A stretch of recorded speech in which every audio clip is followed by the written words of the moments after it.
지금부터 5월 31일 새벽 예배를 하나님 앞에 드리시겠습니다. 새 출발하는 그대라는 제목으로 시편 32편 1에서 4절 말씀을 우리 함께 보겠습니다. 복되어라 거역한 죄 용서받고 허물을 벗은 그 사람, 주님께서 죄 없는 자로 여겨주시는 그 사람, 마음에 속임수가 없는 그 사람, 그는 복되고 복되다. 내가 입을 다물고 죄를 고백하지 않았을 때에는 온종일 끊임없는 신음으로 내 뼈가 녹아내렸습니다. 주님께서 밤낮 손으로 나를 짓누르셨기에 내 아의 혀가 여름 가뭄에 풀 바르듯 말라버렸습니다. 셀라. 네, 누가 행복한 사람인가?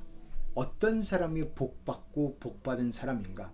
이 복에 대해서 성경은 계속 끊임없이 이야기를 합니다. 아브라함에게도 너는 복이 될지라, 복의 근원이 될지라 그렇게 말씀하셨고, 그 전에 아담에게도 생육하고 번성하고 땅에 충만하여라, 너가 여기에 복이다 말씀하셨고, 또 우리가 잘 아는 산상수훈에서도 복 있는 사람은 심령이 가난한 자, 애통하는 자, 그렇게 말씀하시면서 복에 관해서 하나님께서는 계속해서 말씀을 하십니다. 그러면 어떤 사람이 복받은 사람인가? 다른 말로 하면 어떤 사람이 행복한 사람인가? 어떤 것 같으세요? 누가 행복한 사람인 것 같아요? 연봉 이 정도 되고 이렇게 직업은 뭐고 이런 건가요? 그런 것도 분명히 그럴 수 있죠. 그런데 어떤 것이 행복한가?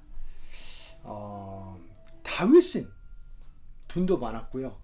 그죠? 왕이니까. 그리고 되게 잘 나갔고요. 사람들도 많았고요. 되게 칭찬도 많이 받았고요. 하나님의 마음에 합한 사람이라고 인정도 받았고요. 그랬어요.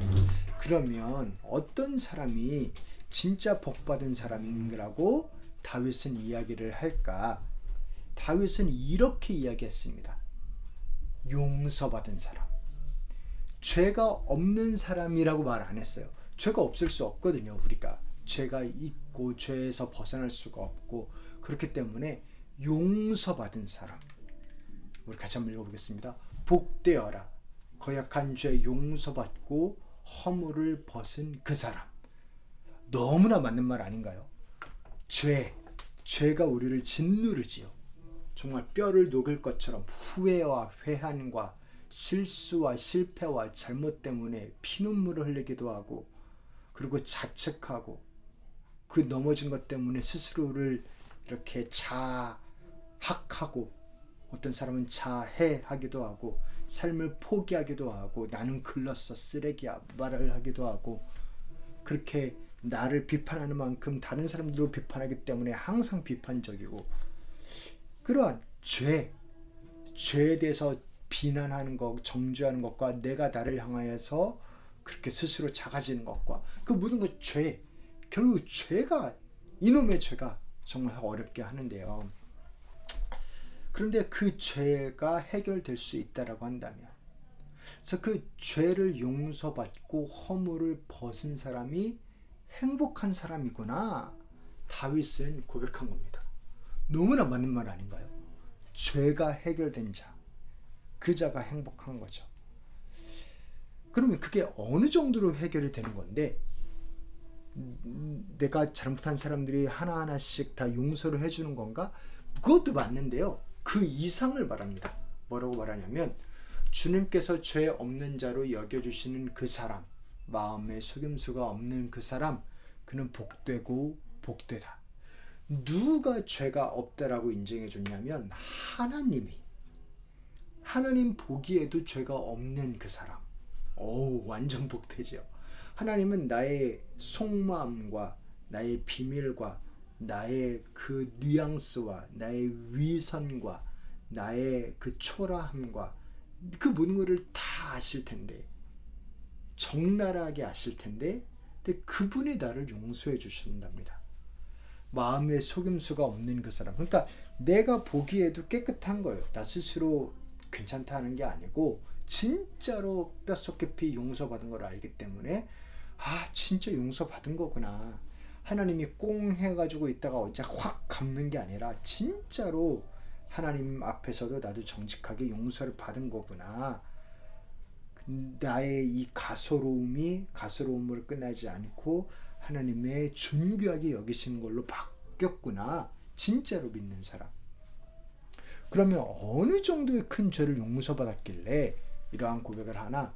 내가 입을 다물고 죄를 고백하지 않았을 때에는 온종일 끊임없는 신음으로 내 뼈가 녹아내렸습니다.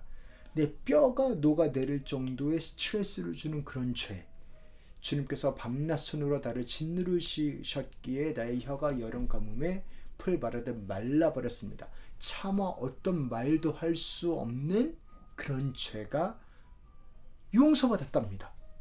이거 얼마나 좋아요. 얼마나 좋아요. 그러니까 행복하죠. 너무 행복하죠. 그러면 어떻게 용서를 받았나? 하나님 앞에서 죄 용서를 어떻게 받았나? 아이고, 그거 좀 알려줘요. 나도 좀 받게. 그 방법을 알아야 되지 않겠습니까? 그래서 뭐라고 그러냐면, 드디어 나는 내 죄를 주님께 아뢰며 내 잘못을 덮어두지 않고 털어놓았습니다.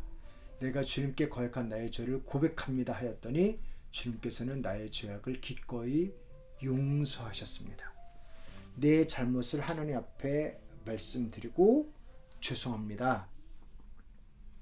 덮어두지 않고 가리지 않고 빼먹지 않고 요게 나의 죄입니다.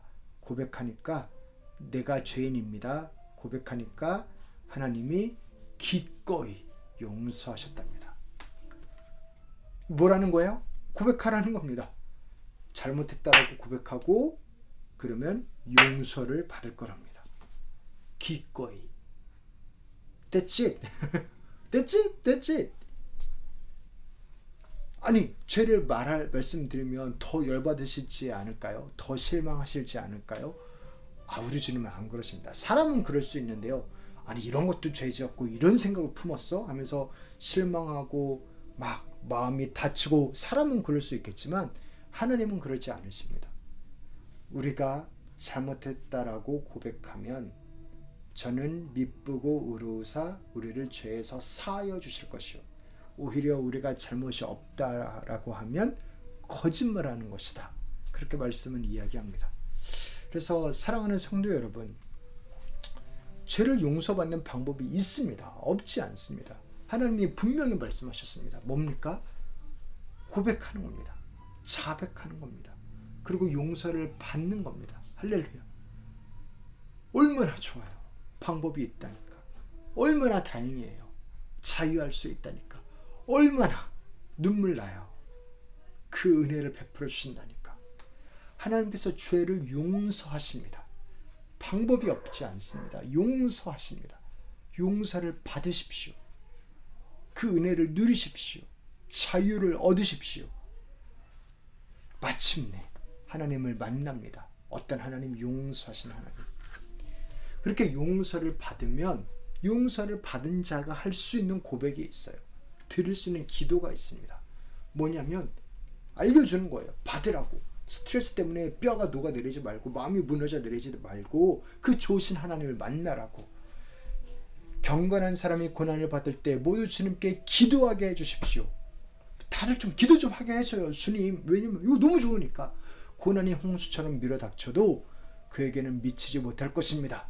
주님은 나의 피난처, 나를 재난에서 지켜주실 분, 주님께서 나를 보호하시니 나는 소리를 높여 주님의 구원을 노래하렵니다. 하나님의 구원이란 게 있고 그 구원을 노래하며 나아갈 때 하나님이 역사하십니다. 하나님의 응답, 우리를 향하여 하시는 말씀이 있습니다. 주님께서 말씀하신다. 내가 가야 할 길을 내가 너에게 지시하고 가르쳐주마. 너를 눈여겨보며 나의 좋은 자가 되어주겠다. 너희는 제갈과 굴레를 씌어야만 잡아들 수 있는 분별 없는 노새나 말처럼 되지 말아라. 하나님을 오해하지 말아라. 용서가 없을 거라고 단정하지 말아라. 스스로 노새가 되어서 죄의 노예가 되어서 스스로를 그렇게 속박하고 굴레에 갇혀서 그렇게 뼈가 녹아내리는 스트레스에 갇혀있지 말아라. 자책과 죄책감에 스스로의 인생을 망치지 말아라. 포로가 되지 말아라. 예수 그리스도의 은혜로 자유하라 말씀하십니다.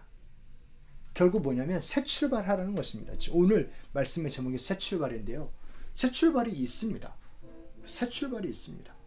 새 출발하는 그대여, 하나님을 무시하지 말고, 하나님을 무시하는 자는 공경에 처하지만, 이 말씀도 안 믿고 무시하는 자는 영원히 저의 용서를 못 받겠지만, 하나님을 인정하는 자는 인생의 구비구비마다 하나님의 도우심을 받을 것입니다.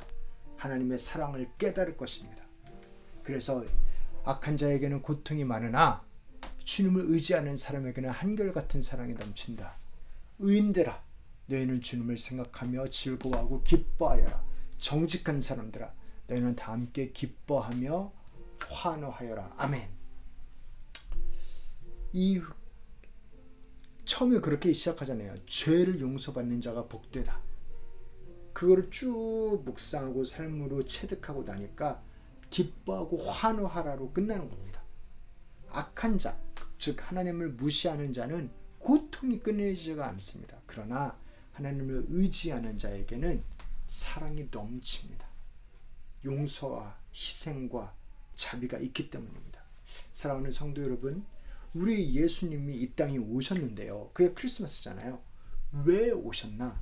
자기 백성을 죄에서 구원하려고 오셨습니다. 즉 용서하려고 오셨습니다.